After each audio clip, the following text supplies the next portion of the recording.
ঘটিত হৈছে অৰুণাচলীত দুৰ্বৃত্তই গুলীচালনা কৰিছে অসমৰ বনৰক্ষীক লক্ষ্য কৰি বিহালী সংৰক্ষিত বনাঞ্চলত এতিয়া হাহাকাৰ লাগিছে কিয়নো বিহালী সংৰক্ষিত বনাঞ্চলত অৰুণাচলীত দুৰ্বৃত্তই গুলীচালনা কৰিছে লক্ষ্য হৈছে অসমৰ বনৰক্ষী নিজৰ জীৱন বচাবলৈ পলায়ন কৰিছে অসমৰ বনৰক্ষীৰ দলে এই মুহূৰ্তত সবিশেষ তথ্য লৈ আহিছো এক ভয়ংকৰ ঘটনা সংঘটিত হৈছে অসমৰ বনাঞ্চলতে এতিয়া সুৰক্ষিত নহয় অসমৰ বনকৰ্মীক লক্ষ্য কৰি অৰুণাচলী দুৰ্বৃত্তৰ গুলীচালনা বিহালী সংৰক্ষিত বনাঞ্চলতে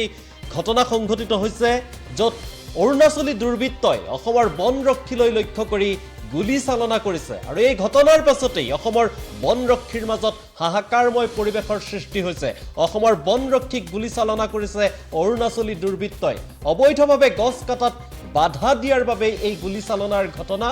জীৱন ৰক্ষা কৰি পলায়ন অসমৰ বনৰক্ষীৰ দলৰ আমি এই গুৰুত্বপূৰ্ণ খবৰ জনাই আছো বিহালীত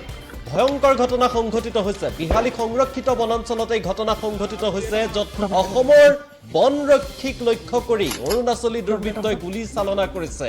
অসমৰ বনৰক্ষীৰ দলে নিজৰ জীৱন বচাই সেই স্থান ত্যাগ কৰি পলায়ন কৰিব লগা হৈছে এই সমগ্ৰ ঘটনাক লৈ এতিয়া সমগ্ৰ ৰাজ্যজুৰি তীব্ৰ প্ৰতিক্ৰিয়া আৰু চাঞ্চল্যৰ সৃষ্টি হৈছে বিহালী সংৰক্ষিত বনাঞ্চলত এই ভয়ংকৰ ঘটনা সংঘটিত হৈছে অসমৰ বনৰক্ষীলৈ লক্ষ্য কৰি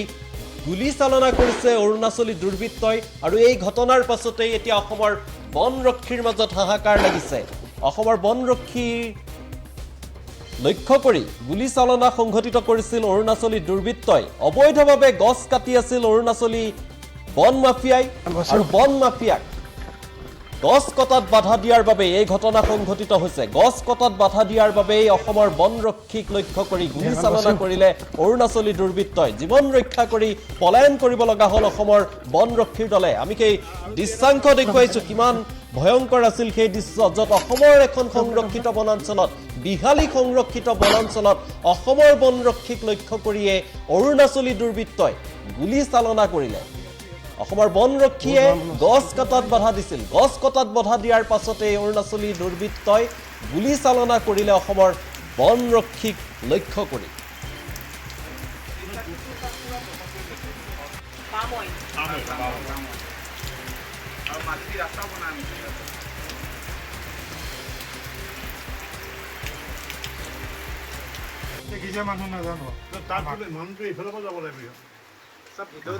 মানে 2014 চনত যিটো অৰুণাচলৰ আগ্ৰাসনৰ বিৰুদ্ধে অসমত যিটো আন্দোলন হৈছিল বিশেষকৈ বিহালী অঞ্চলত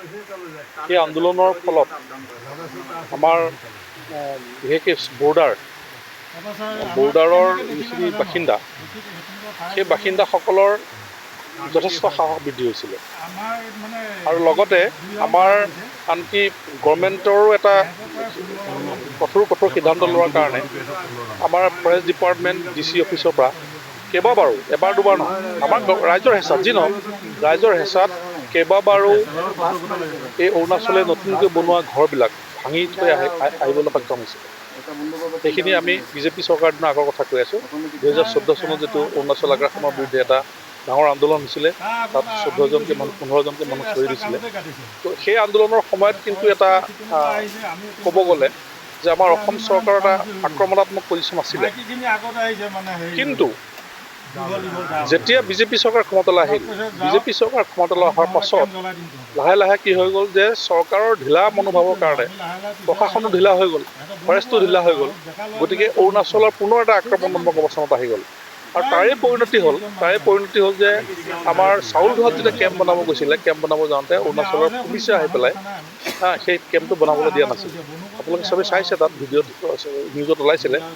তাৰ পৰৱৰ্তী সময়ত আমাৰ ফৰেষ্টৰ বনকৰ্মীক তেওঁলোকে তাত কাম কৰিবলৈ গৈ থাকোঁতে আমাৰে মাটি মানে বিহালী বনাঞ্চলৰ মাটি তাত কাম কৰিবলৈ যাওঁতে অৰুণাচলৰ পৰা যথেষ্ট মানুহ পুলিচ আহি তেওঁলোকক ৰাইজো আছিলে বুলি শুনিছোঁ আমাৰ মাটিত কিয় আহিছে বুলি বনকৰ্মীসকলক আঁঠু পৰ্যন্ত কঢ়াই থৈছে বুলি নিউজত আহিছিলে বাতৰিত অহা কথা বাতৰিত আহিছিলে আমি তাত যাব নোৱাৰোঁ বাতৰিত আহিছিলে কিন্তু সেইবিলাক বিষয়তো মই ভাবোঁ যে অসম চৰকাৰে কাউণ্টাৰ পাৰ্ট মানে অৰুণাচল চৰকাৰৰ লগত কোনো ধৰণৰ এটা আমি যে বেয়া পাইছোঁ অসম চৰকাৰে হয় নহয় তেনেকুৱা ধৰণৰ কোনো হায়াৰ অফিচাৰ লেভেলত কোনো কথা বতৰা হোৱা নাই বা ফৰ্মেলি অসম চৰকাৰে কোনো তেনেকৈ বিবৃতিও দিয়া নাই যে এইটো কথাটো বেয়া হৈছে। কাৰণ আমাৰ যেতিয়া ফৰেষ্ট কৰ্মীক যেতিয়া তাত নি পেলাই আঁঠু কঢ়াই থ'ব বা আঁঠু কঢ়াই থৈছে নে মই নাজানো, এইটো নিউজত অহা কথা, যি নহওক তেওঁ যেতিয়া থ'ব তেনেকুৱা পজিশ্যনত যাব, তেতিয়াহ'লে তাততো আমাৰ মাটি কেনেকৈ ৰক্ষা পৰিব বা গছ তেওঁলোকে কেনেকৈ কি আশা ৰক্ষা পৰিব। আনকি এনেকুৱা আছে বন মাফিয়াবিলাকে বন মাফিয়াবিলাকেতো অৰুণাচলৰ লগ লাগি পেলাই তো আমাৰ গছ কাটিব আৰামছে, তেতিয়া আমাৰ ফৰেষ্ট প্ৰশাসনটো তেনেকৈ হ'ব, ভয় খাই যাব। আমি যদি গছ ৰক্ষা কৰিবলৈ যাওঁ তো আমাক আঁঠু খাই থ'ব, তেনেকুৱা পজিশ্যন আহি গ'ল। আৰু তেওঁলোকৰ ওপৰত নিৰ্দেশ আছে কি চৰকাৰৰ পৰা যে আপোনালোকে ৰিপৰ্টহে কৰিব পাৰিব, আপোনালোকে কোনো একশ্যন ল'ব নোৱাৰিব। যদি একশ্যনেই ল'ব নোৱাৰিব তেতিয়াহ'লে তাতো তেওঁলোকে এৰিয়ে দিব লাগিব। গতিকে এতিয়া দুষ্ট চক্ৰ মানে কৈছোঁ অসমৰ যদি বন মাফিয়াবিলাক লগ হৈ অৰুণাচলৰ লগত তেওঁলোকে যদি এফালৰ পৰা যদি তহিলং কৰি আনিছেই, আমি শুনি গম পাইছোঁ। গতিকে এইটো এটা ডাঙৰ এটা চক্ৰ ওলাইছে, যিটো চক্ৰৰ কাৰণে মই ভাবোঁ যে আমাৰ অসমৰ কাৰণে কিন্তু এটা ভৱিষ্যতৰ কাৰণে বিশেষকৈ বিহালী বনাঞ্চল, তেওঁলোকে এফালে বনাঞ্চল ৰক্ষাৰ নামত বিভিন্ন ডাঙৰ ডাঙৰ কথা কৈ আছে, কিন্তু ভিতৰৰ ফালৰ পৰা বনাঞ্চলবিলাক ধ্বংসৰ যুগৰ ক্ষেত্ৰত অৰিহণা যোগাই আছে।